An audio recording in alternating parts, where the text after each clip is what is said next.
Good Thanksgiving morning. Today's Thursday, the 34th week of the year. It's the final week of the year, but it's also Thanksgiving. So this is the primordial and really American feast day. And it was, as you know, originally with the Pilgrims, this is a holy day. They weren't giving Thanksgiving to an abstraction.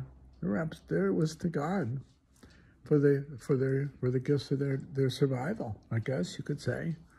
Anyway, it's an American holiday. It's a truly American holy day. That's where the word holiday comes from. And I think it's extremely important, I think, to recognize the great gift that America has been to the whole world, actually. It certainly has been to me. My father came here in 1922 for a chance to have a better life. Better than he would have in Italy. If you ever want to read something powerful, God's powerful, read Thoreau, Henry David Thoreau's Walking.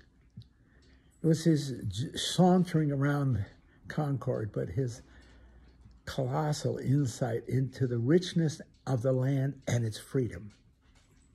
He is really the quintessential mystic of America, in my opinion. I don't know.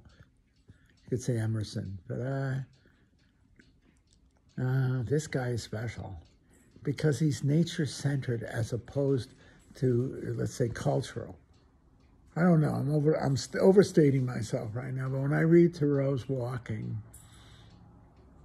I see the richness of the American experience. What he says is you look east. When you look east, you look to the past. And he meant England at that time, or Europe. You find art, history, but when you look to the west, freedom, life. And it's really true, the American experience. And it was the vastness of the land, where all the land in Europe had been owned, over-farmed, exhausted. And I would actually say culturally exhausted too, being honest about it. When you come to America, and especially as you move east to west, you move into the massive expanse of land. And with land, the sense and the air of freedom itself, the freedom of opportunity, the opportunity of freedom. It's really true.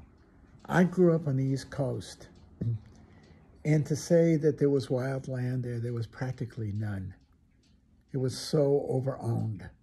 I have to admit, as my father and I, my brother used to go squirrel hunting, we trespassed it. we trespassed it. If there were no signs, no hunting, we went hunting. And we were on somebody's property. We were never in an open area that was, in a sense, the land. It was always the sectioned land, the farmed land, the barbed wire, in a sense, the fenced land. These were barbed wire fence, okay? When I came out here, I was struck, just for whatever it's worth, when I came across the Alleghenies, 1971. I guess you call it the Appalachians, the Alleghenies, I don't know what they call it. We were coming over through Cleveland, Highway 70, out of Baltimore. I don't remember if we came directly on 70 or 64. It's just I can't remember. It was 50 years ago. But it was struck by the vastness and openness of the land. And that's what Thoreau saw. He says you move west into freedom. West, you see. That's America, the land of the setting sun. It's you moving from the restriction and the containment and the over-ownership of the East to the opportunities of the West. And of course, it's symbolic. America stands for that. The immigrants from Europe, the immigrants from Asia came here because it was an opportunity. They had a chance. My father had stayed in Italy. He'd have lived and died a peasant. And though while he was a waiter and a cook and a waiter, my mother, who was the first generation here, her parents were, my grandparents were immigrants. My mother was a college graduate, junior college, and we were at teacher's college. And she became a school teacher. But can you imagine, though? Here they had to learn the English language, okay? And their children became college professors. When I think of that, the kids in my neighborhood we grew up with, almost everyone was related to, whose grandparents were immigrants or their parents were immigrants. And I think of my Jewish friends. Just amazing story, my Jewish friends. They were not children of the Holocaust. They were children of the Russian pogroms. They came here, like my father, in the teens and the 20s, maybe even earlier. And they brought their trades with them. They brought their skills with them. Some were bakers. In fact, the two of my classmates, their grandparents and parents were bakers, see? But they brought their love of education and opportunity. And my father brought, his culinary skills and this and that and everything. But they believed in education. And the opportunities were here. And they went from one generation of, let's say, learning the English language to another generation who mastered the English language, who came here with their skills and mastered the economy. I don't know if I said that well, but I always tell the story of my classmate Marvin Lender.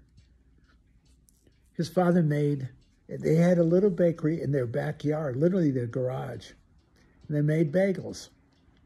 God, they were good. They're stone cooked, I don't know how you put it. The furnaces were stone. They were, God, those bagels were so good. When they came out of the furnace, they burn your teeth. Oh, they were so good.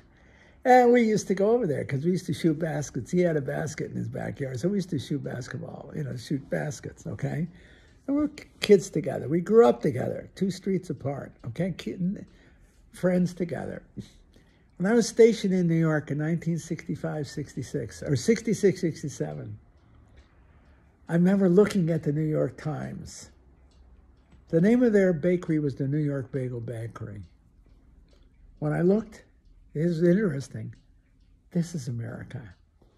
I was looking at the paper, and here at the front page of the business section of the New York Times, Lender Bagels, the largest bagel baker in the world. It was my classmate Marvin. It was his older brother Mo, okay? But it was Marvin. They went from a garage to the largest bagel baker in the world. They learned how to fast freeze them. That's America. My father was a waiter. I'm a college professor. Granted, my passion in this community is the mediator that got me this far. My brother's a college grad. He's an engineer, retired. My Uncle Julia was an engineer. So my mother went to college. My aunt was this high-skilled secretary. My Uncle Julio, that's on my mother's side of the family. He was a Yale grad. My aunt, my mother, and my uncle had to learn the English language in school. Huh? Look what they did. That's America. I think of all the Irish, Jewish, and Italians. That was the dominant. Some Germans, but they were the dominant. The Irish, Jewish, and Italians in our neighborhood. Sons and grandsons, daughters and granddaughters of immigrants all had turned out to have colossal professional lives. That's America. I believe in America. I believe in it. I think when we celebrate Thanksgiving, it is a true Thanksgiving of the heart. For me, it is. That this country and this land welcomed my father and my grandparents. And in so doing, they welcomed me and gave me the chance to live a life beyond what I've ever been possible to do if I had lived or born and lived in Italy. I remember being in Italy, my father's village and his home, gorgeous place in Tuscany, beautiful, not far from the Italian Riviera, like only a couple of miles. You could take a bike ride to it. My mother and I were sitting on the porch, and she said, listen, there's no birds chirping. The land was so worn out. What a symbol of the culture. There was not the refreshment that you find out here, teeming with life, teeming with it. There wasn't there. It was old and exhausted. What a symbol of the culture, too. Great past. Tuscany, the source of the Renaissance, magnificent. But was it alive anymore? Here you breathe life. America breathes life and freedom and opportunity, adventure. Thoreau had it right. You look east for art, the past. You look west for the adventure of freedom and life itself.